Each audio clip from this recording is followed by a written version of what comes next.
अस्सलाम वालेकुम गाइस, उम्मीद करता हूँ आप सब लोग खैरियत से होंगे। अच्छा, गोल्ड को हम वीकली फोरकास्ट कर रहे हैं कि नेक्स्ट वीक हम गोल्ड को किस तरह से देख सकते हैं, उसकी मूवमेंट को। लास्ट वीक हमने आपको बताया था कि गोल्ड जो है इनर कैंडल उसने क्लोज़ की थी, लेकिन उसके बाद मैंने आपको ये भी बताया था कि गोल्ड ने ऊपर एक लिक्विडिटी नहीं बनाई थी, लाइक विक नहीं बनाई थी, जिससे ये पता चल गया था कि गोल्ड अब ऊपर जाएगा, ठीक है, लिक्विडिटी खाने के लिए। लेकिन इस वीक गोल्ड ने क्या किया, ऊपर की लिक्विडिटी खा ली, ये वाली भी, और इसने एक इन्वर्टेड हैमर क्लोज कर दिया। अच्छा, अब इस इन्वर्टेड हैमर का मकसद क्या होता है? इन्वर्टेड हैमर का मकसद ये होता है कि मार्केट अब कुछ अरसे के लिए सेलिंग में जाएगी, क्योंकि इन्वर्टेड हैमर जब भी बनता है तो मार्केट में एक अच्छा सा सेलिंग मोमेंटम आता है। अच्छा, जब भी एक इन्वर्टेड हैमर बनता है और अच्छा सा सेलिंग मोमेंटम आता है, उससे ये होता है कि उसने ना नीचे की सारी लिक्विडिटी खानी होती है। और हम अगर इसको मंथली बेसिस पर देखें तो ही इसने एक ना इन्वर्टेड हैमर बनाया था, ठीक है। तो उसके बाद मार्केट ये देखें इसको हाई नहीं तोड़ सकी, लेकिन लो की तरफ जाने की बहुत ट्राई कर रही है। अब इन्वर्टेड हैमर के बाद मार्केट को हम कहाँ तक देख सकते हैं? लोगों के यही सवाल हो सकते हैं कि कहाँ तक देख सकते हैं। हमारा एनालिसिस ये है कि इसको हम ना 3500 तक तो हमारे इसकी रिजेक्शन देखने के चांसेस हैं पड़े। लेकिन अब मार्केट गोल्ड की है, कुछ भी हो सकता है। इसके नीचे लिक्विडिटीज़ भी पेंडिंग है, ये भी खाई जाएंगी। प्लस ये फेयर वैल्यू गैप है, बड़े टाइम फ्रेम का फेयर वैल्यू गैप है। बड़े टाइम फ्रेम में कभी भी जो फेयर वैल्यू गैप हो गया, ब्रेकर ब्लॉक हो गया, ये रिमेनिंग नहीं रहते हैं। इनको ना लिया जाता है, वक्त ब वक्त लिया जाता है और अच्छे तरीके से ही लिया जाता है। जैसे कि ये एक फेयर वैल्यू गैप बना था, उसके बाद ही ले लिया गया। उसके बाद देखिए कोई भी एक फेयर वैल्यू गैप नहीं था, बस उसके बाद गोल्ड की डायरेक्शन ऊपर की तरफ ही भाग गई। तो हम इसको अब सेलिंग की तरफ देख सकते हैं, अच्छा खासा सेलिंग की तरफ देखने की ट्राई करेंगे।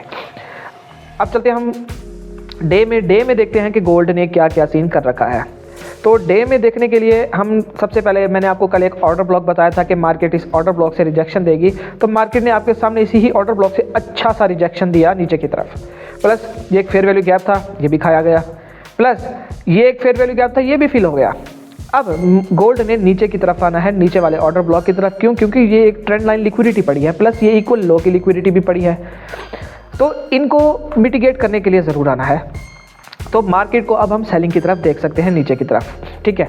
तो और एक और बात, मार्केट ने कल का जो हमें गोल्ड क्लोज हुआ था वो बॉडी के साथ क्लोज हुआ था, सीआरटी कैंडल जिसको हम बोलते हैं। जब सीआरटी कैंडल, जिस तरह से मार्केट ये वाली कैंडल क्लोज हुई थी, बाइंग बॉडी के साथ क्लोज हुई थी, तो मार्केट ऊपर गई थी।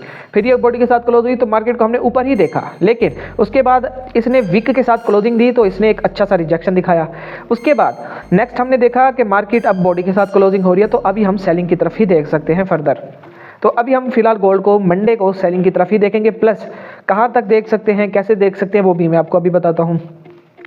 अब ये देखें, लास्ट 4 आवर का जो आई बॉस बना था, एक था मेजर आई बॉस, एक होता है माइनर आई बॉस। जो मेजर आई बॉस था ना, जो कि हमने मार्केट में देखा था, वो ये बना था मेजर आई बॉस, जो हमारे पास ये निकल कर आया था। उसके बाद रिट्रेसमेंट आई थी अच्छी खासी, यहाँ से हम निकाल सकते हैं, ये एक अच्छी सी रिट्रेसमेंट थी। मार्केट ने रिजेक्शन दिखाया 50 to 60 जोन से, और ये अच्छा सा रिजेक्शन था नीचे की तरफ आने वाला। अब मार्केट मेजर में तो सेलिंग है, ठीक है, मेजर में तो हम सेलिंग देख रहे हैं, जैसे कि अगर हम इसको आई बॉस कंसीडर करें तो।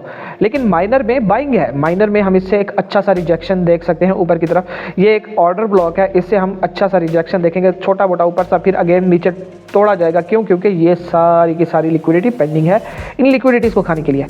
मैं आपको हर वीडियो में यही बताता हूँ कि हमारी जो मार्केट चलती है लिक्विडिटी की बेस पे चलती है। ट्रेंड लाइन लिक्विडिटी हो गया, इक्वल लो की लिक्विडिटी हो गई, ये जो पैटर्न्स बनते हैं, जैसा कि ये एम बना हुआ है, तो ये हो गया डब्ल्यू बना हुआ है, तो ये इसी पैटर्न्स को तोड़ने के लिए ये पैटर्न्स हमारे लिए लिक्विडिटी ही कंसीडर होते हैं। जैसा कि ये यू बना हुआ है, ये सारी की सारी, अक्सर लोग इसे वी भी बोलते हैं, लेकिन हम इसको कभी कभार यू बन जाता है, तो हम इसे लिक्विडिटी ही कंसीडर करते हैं। तो अभी हम फिलहाल गोल्ड को सेलिंग देखेंगे। प्लस कहाँ तक देखेंगे वो मैंने अभी आपको बता दिया कि हम कम से कम इसको इसके 50% तक तो देखेंगे ही देखेंगे, इधर वाले ऑर्डर ब्लॉक तक। क्यों? क्योंकि ये वाला ऑर्डर ब्लॉक पहले एक दफ़ा टैप हुआ था, मार्केट ने अच्छा सा बाइंग रिजेक्शन दिखाया, फिर अगेन इसने टैप करने के लिए दोबारा से आ रही है नीचे की तरफ। क्यों? क्योंकि नीचे काफ़ी सारी लिक्विडिटीज पेंडिंग है पड़ी, और आई बॉस हमारा ये बता रहा है कि मार्केट अभी बाइंग है, ये M15 का आई बॉस की बात कर रहा हूँ, क्योंकि जब आपके जोन बड़े हो जाते हैं, जब आपके जोन बहुत बड़े बड़े हो बन जाते हैं, जैसे कि ये आई बॉस है, ये एक आई बॉस है, ये आपको ये नहीं कह सकते कि ये 15 का आई बॉस है, 15 का बॉस है, नहीं, ये 15 के आई बॉस का भी आई बॉस है। लेकिन ये जो आई बॉस होते हैं हमारा ये एक एक्सेप्शनल बनता है, हम खुद ही अपने मार्केट को समझने के लिए बनाते हैं, ताकि हमें पता चल सके कि मार्केट ने यहाँ से रिजेक्शन लेनी है तो मार्केट ने वहाँ से रिजेक्शन ली। प्लस मैंने आपको लास्ट टाइम ये भी बताया था कि ये एक ब्रेकर ब्लॉक है, ये ब्रेकर ब्लॉक पूरा था, तो इसने यहाँ से एक अच्छा सा रिजेक्शन दिखाया और मार्केट का रिजेक्शन इतना पावरफुल था कि मार्केट एक अच्छी तरह नीचे गिरी। प्लस अब हम चलते हैं 1 आवर में। 1 आवर में देखते हैं कि क्या सीन हुआ पड़ा है। 1 आवर में जो सीन हुआ पड़ा है वो मैंने आपको दिखाया था कल, मैंने आपको एक ट्रेड वगैरह दी थी यहाँ से, ये मैंने यहाँ से ट्रेड दी थी आपको, ये इस वाले जोन से, और अच्छी सी 800 पिप्स तक हमने इससे नीचे गिरने दिया और हमारी ट्रेड भी एक पावरफुल ट्रेड थी। प्लस मैंने आपको रात को एक और ट्रेड भी दी थी यहाँ से, क्यों? क्योंकि यहाँ पर एक ब्रेकर ब्लॉक पड़ा था, ये वो ट्रेड की लॉजिक बता रहा हूँ, ये एक ब्रेकर ब्लॉक था और यहाँ पर एक M15 का ऑर्डर ब्लॉक भी था, तो इस वजह से यहाँ से मार्केट ने एक अच्छा सा रिजेक्शन दिखाया था, तो मार्केट ने 300 पिप्स, एक और 300 पिप्स दिए थे, तो हमने ये भी ट्रेड आपको दी थी, प्लस ब्रेकर ब्लॉक की ट्रेड भी दी थी, प्लस सुबह के टाइम भी ट्रेड दी थी, तो कल हमने ऑलमोस्ट 1000 पिप की आपको ट्रेड्स दी थी। तो यहीं से हमें समझ आता है कि मार्केट बेरिश है। अगर हम 15 में देखते हैं तो साफ पता चल रहा है कि मार्केट बेरिश हो चुकी है, जैसे कि ये पुल अप हुआ, ये पुल बैक हुआ, फिर पुल अप हुआ, तो यहाँ से देखते हैं ये भी एक बेरिश का ही हमारे पास सिग्नल आ जाता है कि मार्केट अब हम सेलिंग की तरफ देख सकते हैं काफ़ी टाइम के लिए। क्यों? क्योंकि इसने काफ़ी सारी चीज़ें छोड़ के पेंडिंग आ चुकी है मार्केट, तो उन चीज़ों को रिमेनिंग खाना, उन चीज़ों की लिक्विडिटी इसको लेना भी तो है। अब ये तो वन डायरेक्शनल मूव हो गया ना मार्केट में, तो गोल्ड को फिलहाल हम मंडे को बाइंग ही देखेंगे।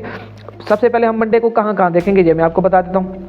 हम पहले उसकी रिजेक्शन यहाँ तक देखेंगे, जस्ट लाइक मार्केट यहाँ आएगी, ऊपर उठेगी एक ऑर्डर ब्लॉक से, यहाँ फॉर एग्जांपल एक 4 आवर का ऑर्डर ब्लॉक बन जाता है, तो फिर मार्केट अगेन नीचे जाएगी, फिर आएगी, फिर नीचे वाले इस वाले ऑर्डर ब्लॉक से उठेगी, लाइक यूँ उठेगी, ऊपर जाएगी, फिर नीचे आएगी, फिर उठेगी, क्योंकि डे का ऑर्डर ब्लॉक आ गया। फिर डे के ऑर्डर ब्लॉक के 50% से ये जो 50% है, यहाँ से हमारा एक ऑर्डर ब्लॉक है, यहाँ से एक अच्छा सा ऊपर रिजेक्शन दिखाएगी।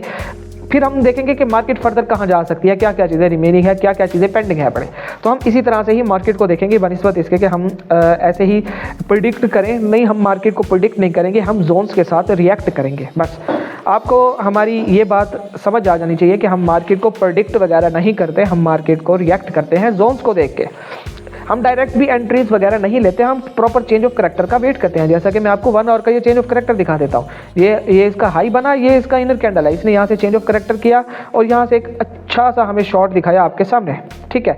ब्रेकर ब्लॉक था, ब्रेकर ब्लॉक के हमारा ये सीन होता है कि पहले ये एक डिमांड थी, डिमांड जब ब्रेक हो जाए डायरेक्टली, उसके बाद वो एक सप्लाई में कन्वर्ट हो जाती है, तो जैसे ही सप्लाई में दोबारा आई तो उसने अगेन साइड रिजेक्शन दिखाया नीचे की तरफ, तो ये हमारा इस तरह से चलता है। तो अगर आपको फर्दर कोई क्वेश्चन होता है तो आप हमें कमेंट किया करें, हम आपको उसके भी जवाब देंगे ज़रूर।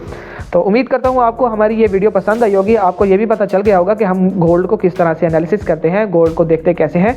अगर आपको किसी भी चीज़ की हमारी कोई वीडियो पसंद आई होगी, कोई एक पार्ट पसंद आया होगा, तो आपको हमें ज़रूर बताना चाहिए कि हम कहाँ तक उसको फर्दर अच्छा कर सकते हैं। उम्मीद करता हूँ आपको हमारी वीडियो पसंद आई होगी। अगर आपको हमारी वीडियो पसंद आई तो चैनल को लाइक करें, सब्सक्राइब करें और अपने फ्रेंड्स के साथ भी शेयर करें और हमें इजाज़त दें। अल्लाह हाफ़िज़।